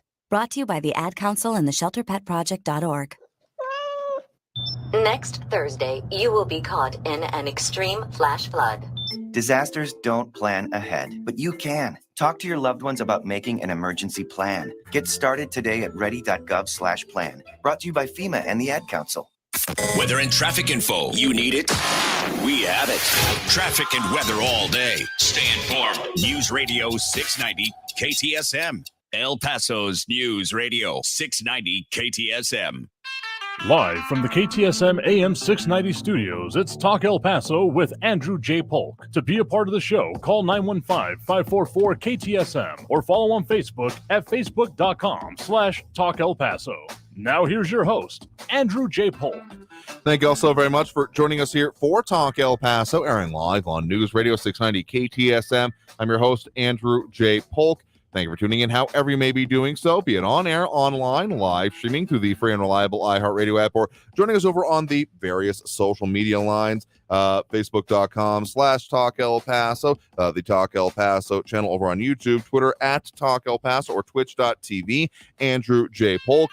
A lot of stuff we're talking about here today. I mean, yes, immigration, border security, all those issues. Definitely in the driver's seat as well, maybe the passenger's seat, because we're taking over a lot of issues here today, including the district attorney's office, the debate surrounding it, and, of course, the office holder there, District Attorney Yvonne Rosales. But a lot of other comments here. A lot of very interesting comments, including Abel Rodriguez saying, all the king's horses and all the king's men will not be able to put Humpty Trumpty back together again. Clever enough, but Marky Mandingo saying, not funny but ignorant, bet you drive a gas-powered vehicle, prove me wrong. Yeah, there's a lot of points to be made there. Also, Ion Grimm saying 3 years of searching and overturning every inch of Trump's actions and a civil charge. That's all she could come up with. I believe you're talking about the prosecution out of New York, quite possibly. And a whole lot of other points. RJ making another related one. The illegal strain on the city resources unsustainable at a point after millions are spent and the feds will reimburse us way down the road. I think that's one of the real big questions that have come out of this, is about what the resources are truly available. I mean, yeah, I guess certificates of obligation are potentially a part of that conversation, even though if it's actually going to work out with some of those other planned projects is another question entirely. But let's go back to those phone lines now again. That number to call is 915-544-5876, 915-544-KTSM. We do have Andrew on the west side here with us right now. Andrew, thanks for joining us. Yes, thank you very much. Concerning immigration, I am glad that Governor Abbott is increasing enforcement of state laws. You know, one of the other things that I hope the DPS and other law enforcement agencies do is asset forfeiture and property seizures that are involved in this organized crime, because that is what it is. I will agree that, I mean, this is exactly what civil asset forfeiture is meant to go through. If anyone's unfamiliar with that term you're using there, that is when essentially it is used to seize property involved in a crime, though it can end up in this kind of paradoxical thing where the property is charged with a crime. And I have issues with its in the outside of this very specific sense, and would love to see those laws tightened here. But if it can actually be used that way in helping stop this, particularly, I mean, what we've been seeing here in two major ways involving property I can think of that we've been seeing right in the borderland has been with the bailouts, the ditching of vehicles that, again, I look every time I drive past right across the street from our stations where it is that actually the vehicle crashed into it and people bailed out of it that were later, and thankfully most of them either rounded up and particularly the driver arrested. Very happy about that. Not the overall situation, but at least that happened. Then also, of course, the stash houses, whether or not that could be useful here, I mean, another tool, sure, but I think it's going to take more, unfortunately, preventative enforcement, essentially intelligence gathering, to really get to and stop more about this. Yes, well, the best way to curb this is one way is to hit them in the pocketbook, and that's what it's all about. Is el dinero. Absolutely. Though, I mean, one of those questions also comes through about what kind of enforcement can be done. I know there's recently been some interesting international court cases involving the U.S. seizing and freezing of Iranian accounts, and some very interesting legal reasoning being used there, including the idea of those accounts being able to be used to compensate victims of any of state-sponsored terrorism. Only reason I'm bringing up this very far-afield example is that when you really talk about hitting them in the pocketbook, that's often what it looks like. Of course, freezing of accounts, seizure of assets, and while I am positive there are some here in the U.S., whether or not it can truly happen at that level and without federal designations of terrorist status, I'm not entirely sure. It would take someone with a lot more experience than me to be able to answer that concisely. Well, anyway, getting back to this illegal immigration, sure. I know the city of New York is complaining that the shelters are overcrowded. Well, hey, if they're concerned about humanity and equity and justice, they can build a shelter in Central Park. After all, part of Central Park was created through eminent domain when they seized Seneca Village, which was a settlement of mostly African-American landowners. Yep. I mean, as much as we think of the island of Manhattan as one monolithic city block at this point, it used to be, well, I mean, like Columbia Heights, where Columbia University is, used to be, it's just a hill on its own. So, yeah, when things were developing and becoming what they are now, it was a lot of action happening there. But to the general point, I've noticed, at least in some of the online commentary I've been following, more than a little bit of a disturbing that just space, that just, well, isn't it big enough? Those kind of things have been part of the discussion here. And this isn't even limited to any particular political viewpoint here. Literally saw in response to some of the Twitter threads on the back and forth, the general discussion, those kind of things about left versus right on the whole immigration issue, that those kind of opposed to Greg Abbott's comment saying that, well, Texas has enough space. Can't they just take them all? And that fell really flat for me, seeing that kind of commentary or that line of reasoning, because it's not simply a matter of space. It's not put them out in the field, sure, like it's an abandoned car, because that's how you treat people. It's about the availability of resources and actually able to house, deal with, screen, etc., all of these things. So, I mean, seriously, there's a whole lot of nonsensicalness and really kind of backwards thinking being applied to this in a lot of ways, unfortunately. Yes, I understand the logistics involved. It's like it's like feeding an army. You have to have sanitation services. Mm-hmm. You have to have food services. You have to have health services, and that's an ongoing system. And then you have not only that, you have individuals that are being housed there that probably have special needs. Yes, absolutely. And that's just a minority of the thing that probably needs to happen there. There are probably way more involved things than unless I really were to get my hands on it into the guts of these kind of operations, that would probably even surprise me before I get to it. Yes. And last but not least, I'd like to comment concerning Foolish Frankie and Comrade Raul. Well, Don't worry about Trump. Worry about DeSantis in 2024. Anyway, I turn the mic over to you. Sure thing. Appreciate the point in the call. You have a good one there. Thank you. Again, I'm not making any bets. Again, the idea of political bets still just gives me the ick, something fierce. But more than that, even if I were totally comfortable with political bets, which I would not be betting on what even the entrants are into the contest for 2024. Okay, about the only thing that I would be willing to bet on is that 2024 in the primaries anyway, is probably going to be a hell of a race. I'm not even sure that Biden is going to enter 2024 without any of his own primary challengers. Not saying if I expect anyone exactly to do it, but I wouldn't be surprised if it happens that way. Stephen Christopher kind of agreeing with that previous statement anyway. That's the other issues. Resources are so limited. And RJ on across the street, I'm going to tell the owners of Como you said this, that give them a break, Andrew. Some people get a strong hankering for Italian, trying to create a new entrance happens, and stuff, the way I'm going to paraphrase what you're saying there, happens. Sure, trying to create a temporary and impromptu drive-through. I'm going to hope that you're not going to try to bill me for those kind of services. Let's get to another call or two here on the line. Again, if you're calling in the middle of a segment, we might pop you up, so be ready by the phone here. So we do have some callers on the line here right now. You're live with Talk El Paso. Who's this? Okay, don't think we got someone on the line there. Remember to stay by the phone. Give it one more shot here before we'll just go ahead and take that next break here. You're live with Talk El Paso. Who's this? All right, and that's 2 strikes, and we'll just call that out for now. Again, if you want to call into the show, we'll take the call here, but do you better be prepared to take it? Okay, technically that's 2 strikes. We'll give it one more before we get there. All right, you're live with Talk El Paso. Who's this? Ben on the east side. Hey there, Ben. What's on your mind? Just as a matter of fact, don't worry about the national elections and everything. Let's worry about the local elections.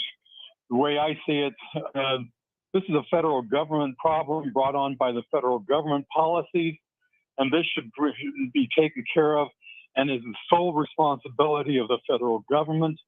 And local governments, especially are in a local area that such as ours, which is one of the most poorest and overtaxed jurisdictions in the United States, that we should not offer or take on the actions which we are taking on to solve a problem that is the sole responsibility of the federal government. So let's vote for Guadalupe Hiner. Let's get Sammy Niego out of office. Let's vote for Irene Armendariz Jackson, get rid of Escobar, and also vote for Blanca Trout. And that is what we've got a problem with. And what's really, one of the things that people talk about inhumane, all the inhumanity of what Santos has done and everything. Mm-hmm. Well, what is inhumane is people waiting in a food bank line only find out that the food bank hasn't enough food because of Biden's inflation policy, and that the food bank has fed illegals instead of Americans in need. And because of that, people like me who used to give to the food bank will no longer give to the food bank because they're feeding illegals instead of the people that I want to be fed, which is American citizens. Just one point. That is what is inhumane. One point I want to make sure to make very clear here, because I understand if that were the circumstances of being upset about this, to my understanding and when I've talked with the El Pasoans Fighting Hunger Food Bank, that situation is not occurring. They are not out of food. They are on a lessening basis. Essentially, it's the bathtub analogy that they both got, food coming in, the faucet, and then the drain coming out here. And if it's not being replaced enough, that's when they start getting down to those lower levels, the 30 days left that we've talked about previously. And again, to make it very clear that they are not turning people away and not giving anyone, saying that we don't have food for you, because they're giving it to any other population. I want to make that perfectly clear. So I would encourage you can personally. Make that perfectly clear, but it is a matter that when I saw that they were giving food out, I give to the food bank because I want my American citizens to receive that, not illegals that have no business here in the United States. We need to stop this. We're going to destroy, and we're just going to be like a bunch of crabs in a bucket.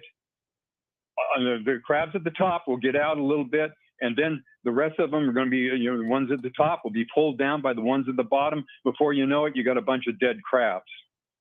So we've got to get out of what's going on with even talking about taking care of people that outside of our country when we can't even take care of the people inside of our country. And of course, we've got to take care of our country first.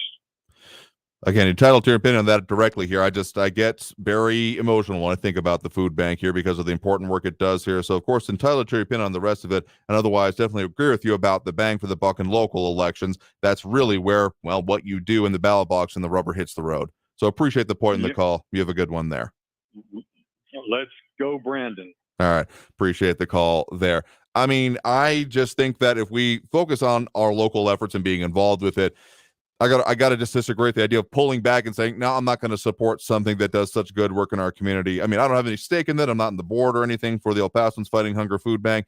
We previously partnered with them, of course, in some of the efforts and may do so again in the future. But I just got to say that, yes, if you've got issues with the way things are being managed, absolutely speak out about that. But let's not further injure our own community by doing it. If you find other ways to do your charity, that's just fine. But the need is still great there. So I found a little haggles up about that is because I have seen it myself, and I would encourage anyone to go either volunteer or go see it for themselves to see what the operation is and the work that it is doing, definitely for those in our community. So back after this break, got to take that last break right now. Again, a lot of stuff more that we'll be talking about, telling you what we're coming up for on the show here. So stay tuned. More Talk El Paso after this break here on News Radio 690 KTSM. Stay tuned.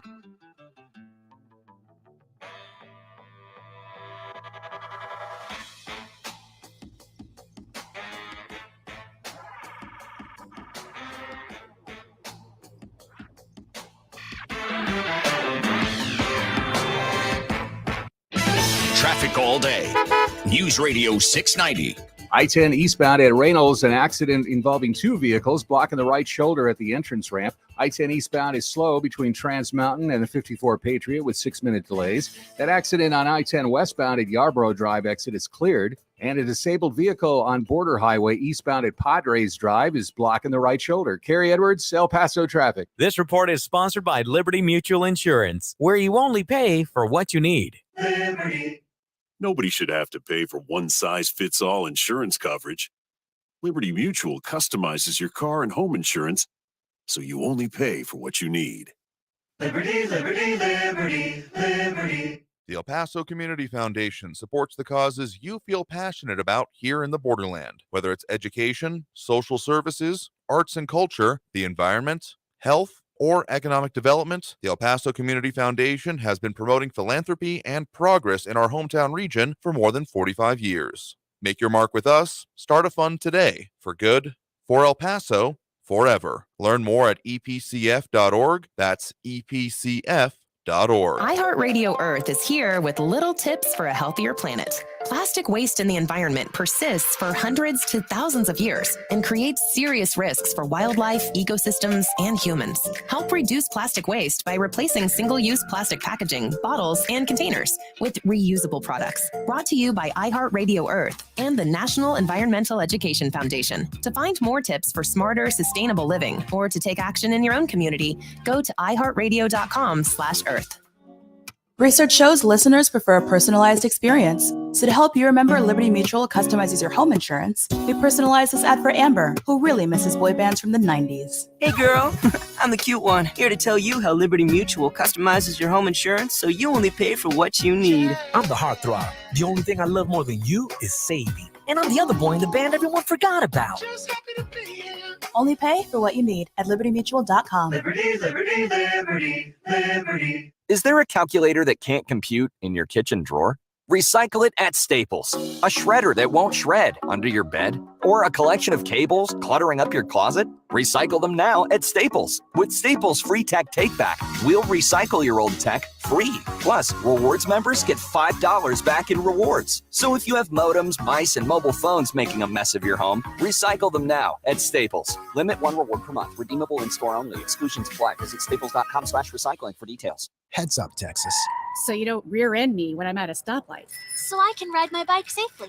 So I don't have to write you a ticket. Heads up, Texas, because driving and using your phone is a bad combination. Talk, text, crash. Brought to you by TxDOT. News Radio 690 KTSM. Live from the KTSM AM 690 studios, it's Talk El Paso with Andrew J. Polk. To be a part of the show, follow on Facebook at facebook.com/Talk El Paso. Now here's your host, Andrew J. Polk. Thank you all so very much for having joined us here for Talk El Paso, airing live on News Radio 690 KTSM. Been your host, Andrew J. Polk. Again, covered quite a lot of ground here today, but we'll continue doing so as we are already getting, of course, a lot into other points here. Almost feels like Friday, you might say. Of course, Free for All Friday is what we're getting into here tomorrow. A lot more discussions come up right here at the end of the show, including with RJ, Barbara Carrasco, Ion Grimm, Maria Coleman, and more. Again, we'll continue discussing that here. Again, okay, let me just say this. Whatever you're going to do, where you can make decisions on your actions, don't stop doing your charity, volunteering, whatever here in El Paso. If you need to do it, different organization, I can't stop you, but don't pull back, because if anything, this community needs this kind of discussion, this action, and more, ever more than it does right now. Is rarely ever needed it more. So we'll talk more about that again Friday, what we do, getting into all the questions, comments, calls, everything we can fit into 2 hours of the show.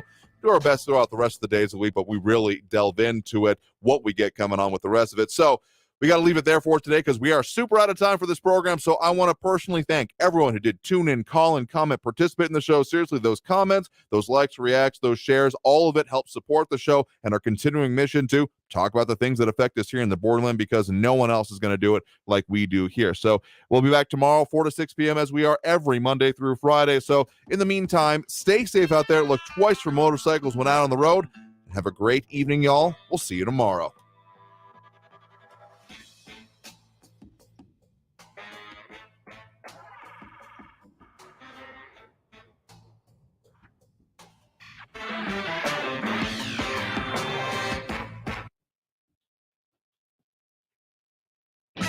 Traffic all day. News Radio 690. On Gateway North at the Trans Mountain, disabled vehicles blocking the right lane, stay to the left. A stalled semi is blocking the left lane, Gateway West at Sumac. That earlier crash on the 10 eastbound at Reynolds has cleared. Everything's off to the right. And police and medical are at an injury accident west of the 10 Gateway at Sunset and Osborne. Terry Edwards, El Paso traffic.